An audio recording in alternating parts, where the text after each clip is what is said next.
मैं एक बात जानना चाहता हूँ। क्या इस्लाम के हर कानून में हर एक के लिए इंसाफ है? हाँ बिल्कुल। अच्छा, तो फिर इस्लाम ने औरत को बाप की विरासत में आधा हिस्सा क्यों दिया? क्या ये आधा हिस्सा देना इंसाफ है? मर्द को पूरा और औरत को हाफ क्यों? बस इतनी सी बात से तुम्हें लगता है कि इस्लाम ने औरत पर जुल्म किया, कि मर्द को पूरा हिस्सा और औरत को आधा हिस्सा ही दिया, तो ये जुल्म है औरत पर। तो क्या ये इंसाफ है कि मर्द को पूरा और औरत को आधा ही?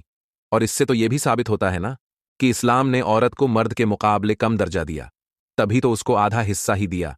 नहीं, इससे यह साबित नहीं होता कि इस्लाम ने औरत को विरासत में आधा हिस्सा देकर उसके दर्ज में कमी कर दी और मर्द को पूरा हिस्सा देकर उसके दर्जे औरत से बढ़ा दिया। तो क्या ऐसा नहीं है? कोई भी समझदार इंसान जब ये सब देखेगा तो वो भी यही कहेगा कि औरत को कम दर्जा दिया इस्लाम ने। हाँ, वो ऐसा सोच सकता है, जब तक उसको इसका रीजन मालूम ना हो। हाँ, तो इसका क्या वजह है? देखो, इस्लाम का हर कानून इंसाफ पे जोर देता है।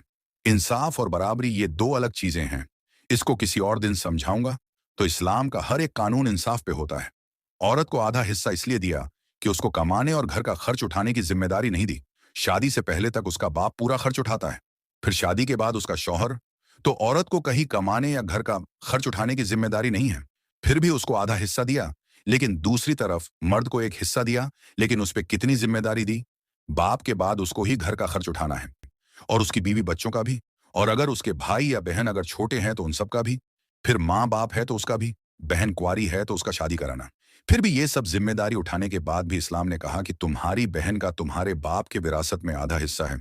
तो इस हिसाब से देखो तो औरत को ही इस्लाम ने फायदा दिया, उसकी कोई जिम्मेदारी नहीं दी, फिर भी विरासत में आधा हिस्सा। तो इस हिसाब से मर्द के साथ इंसाफ नहीं हुआ? नहीं, ऐसा नहीं है। ये बिल्कुल इंसाफ है, क्योंकि औरत का भी उसके बाप के विरासत में हकन है, क्योंकि वो भी उसकी औलाद है।